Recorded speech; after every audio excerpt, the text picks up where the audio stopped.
बिस्मिल्लाहिर्रहमानिर्रहीम। अस्सलाम वालेकुम स्टूडेंट्स। आज के लेक्चर में हम डिस्कस करेंगे क्लास 10 का चैप्टर 13 का टॉपिक है Coulomb's law.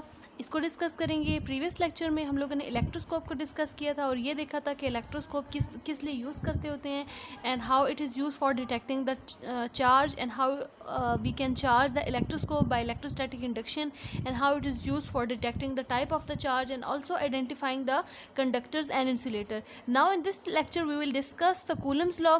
So let's start. Coulomb को अगर देखें तो कूलम बेसिकली क्या चीज़ होती है। कूलम को अगर हम चेक करें तो चार्ज जो है, charge is what is charge?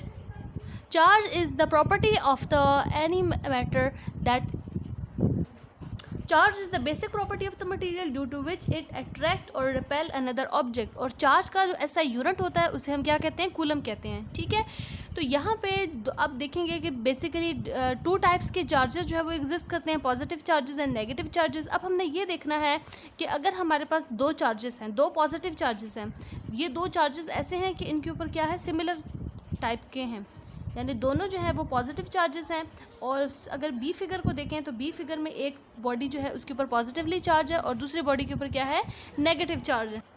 Coulomb's law को इन्वर्स स्क्वायर लॉ भी कहते हैं एंड कूलम्स लॉ जो है वो यूज़ होता है to find the magnitude of the force that exist between the two charge bodies. ठीक है, वो फोर्स जो है, जो इलेक्ट्रोस्टैटिक फोर्स होती है, वो अट्रैक्टिव फोर्स भी हो सकती है, रिपल्सिव फोर्स भी हो सकती है। वो डिपेंड करती है मैग्नीट्यूड ऑफ द चार्जेस। अगर दो बॉडीज़ ऐसी हैं, पॉजिटिवली चार्ज बॉडी हैं, सिमिलर काइंड का उसके ऊपर चार्ज है, तो इसके दरमियान जो फोर्स एक्ट करेगी वो क्या होगी, रिपल्सिव फोर्स होगी। यानी कि ये दोनों चार्ज बॉडी हैं, ये एक दूसरे को क्या करेंगे, रिपेल करेंगी। इसकी मैग्नीट्यूड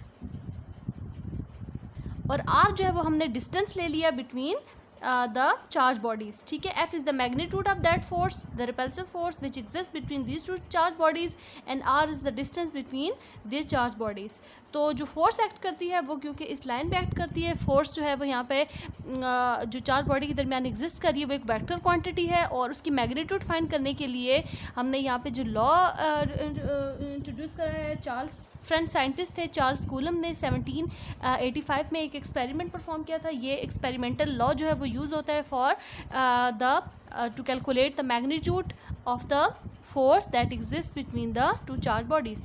अब दूसरे फिगर में अगर हम देखें तो हमारे पास जो है वो अपोजिट काइंड का चार्ज है, यानी एक बॉडी जो है वो पॉजिटिवली चार्ज है, दूसरी बॉडी क्या है, नेगेटिवली चार्ज है। तो यहाँ पे अपोजिट काइंड के चार्ज हैं, तो हमने ये देख पढ़ा हुआ है कि अनलाइक चार्जेस जो है वो ऑलवेज अट्रैक्ट ईच अदर। तो इसके दरमियान में जो फोर्स एक्ट करेगी वो क्या होगी, अट्रैक्शन की फोर्स होगी।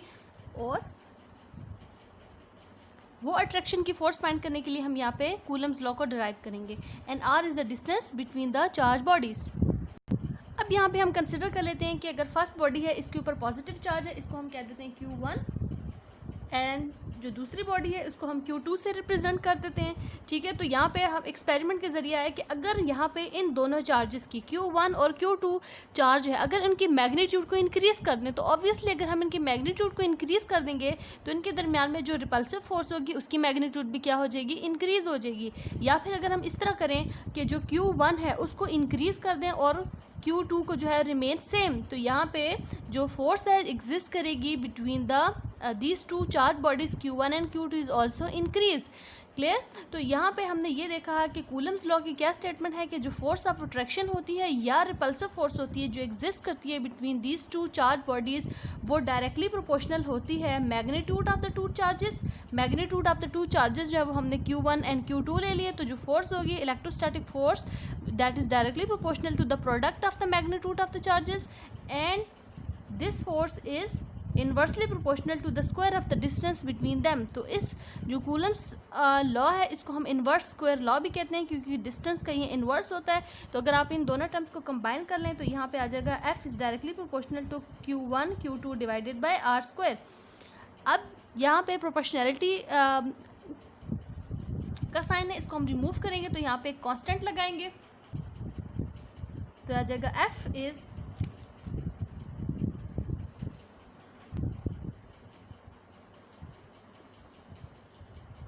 Bye removing the proportionality sign यहाँ पे हमने कांस्टेंट लगा दिया कि this constant is called proportionality constant, और ये जो कांस्टेंट है ये डिपेंड करता है कि दोनों चार्जेस Q1 और Q2 में मीडियम क्या यूज़ करें। मीडियम कुछ भी हो सकता है, एयर है, वाटर है या कोई इंसुलेटर है, मीडियम क्या हो सकता है उस पर डिपेंड करता है। और दूसरा K जो है उसकी वैल्यू डिपेंड करती है कि SI यूनिट के SI यूनिट की कौन से SI यूनिट में आप इसको एक्सप्रेस कर रहे हो। तो the value of the K depends upon the two factors, the medium between the two charges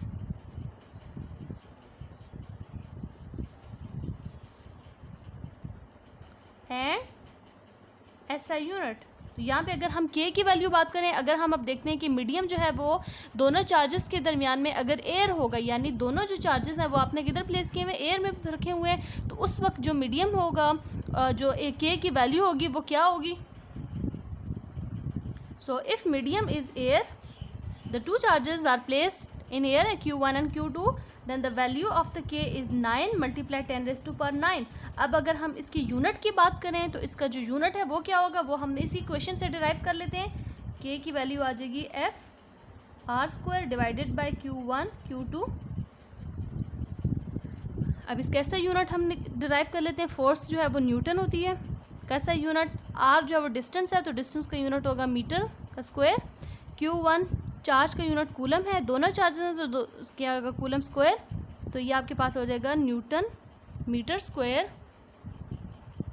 पर coulomb square is the SI unit of the K। तो यहाँ पे K की वैल्यू अगर दोनों चार्जेस का मीडियम जो है वो एयर है, ठीक है, एयर में रखे हुए हैं, तो यहाँ पे K की वैल्यू होगी 9 multiply 10 raised to power 9 newton metre square per coulomb square. अब हम इस कूलम लॉ की अगर हम स्टेटमेंट चेक करें तो इसकी स्टेटमेंट क्या होगी। कूलम लॉ की स्टेटमेंट की बात करें, द फोर्स ऑफ अट्रैक्शन और repulsion between the two point charges. Point charges कहते होते हैं ऐसे चार्जेस जिनकी मैग्नीट्यूड जो होती है बहुत ज़्यादा क्या हो, स्मॉल हो, is directly proportional to the product of the magnitude of the charges and inversely proportional to the square of the distance between them. तो ये कूलम्स लॉ की स्टेटमेंट थी और ये इसका मैथमेटिकल फार्मूला है। अब इस फार्मूले से आप इजीली जो है वो न्यूमेरिकल्स सॉल्व कर सकते हैं।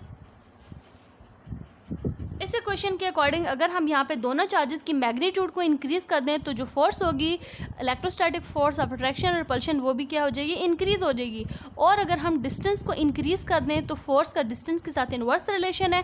तो अगर दोनों चार्जेस का डिस्टेंस जो है वो इंक्रीज़ कर दें, यानी दोनों चार्जेस है they are place far apart from each other, then the force acting on these charges is reduce, यानी डिस्टेंस को इंक्रीज़ करने से मैग्नीट्यूड जो है वो फोर्स की क्या हो जाएगी, डिक्रीज़ हो जाएगी। इस इक्वेशन में F जो है वो क्या है, F is the force between the two charges and is the coulomb force, this is called the coulomb force of coulomb force भी इसको कहते हैं या इलेक्ट्रोस्टैटिक फोर्स भी कहते हैं। Q1 is the charges, Q1 and Q2 are the magnitude of the two charges, R distance between the two charges and K is the proportionality constant of proportionality. The value of the K depend upon the medium between the two charges and the SI unit. If medium is air then the value of the K will be this.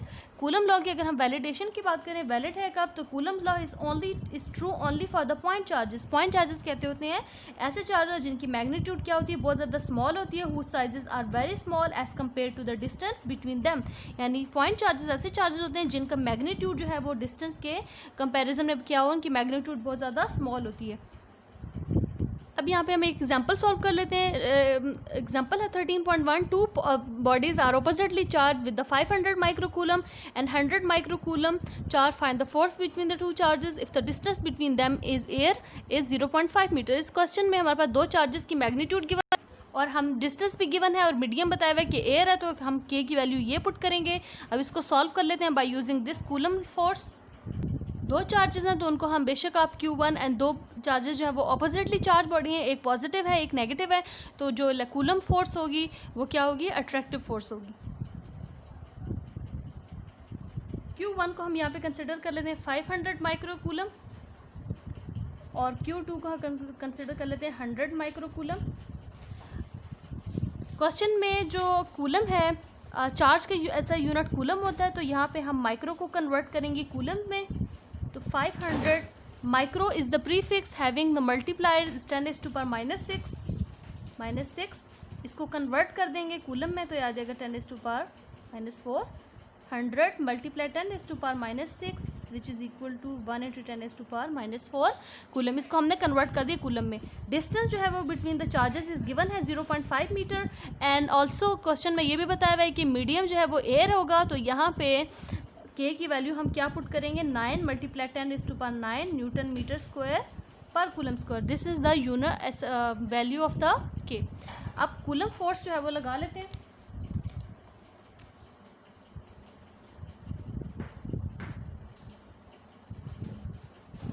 अब इस formula में हम values put कर लेते हैं, तो यहाँ आ जाएगा एफ के की value 9 × 10⁻⁹ multiply 5 10⁻⁻⁴ multiply 1 10⁻⁻⁴ divided by 0.5 का स्क्वायर। तो कैलकुलेटर से हमने इसको सॉल्व कर लिया, और कैलकुलेटर से सॉल्व करने के बाद जो कूलम फोर्स है उसकी मैग्नीट्यूड आ गई 1800 न्यूटन। तो आई होप कि ये न्यूमेरिकल और ये टॉपिक आपको अच्छी तरह समझ आ गया है। नेक्स्ट लेक्चर में इंशाल्लाह हम लोग डिस्कस करेंगे electric field and electric field intensity को हम डिटेल से डिस्कस करेंगे।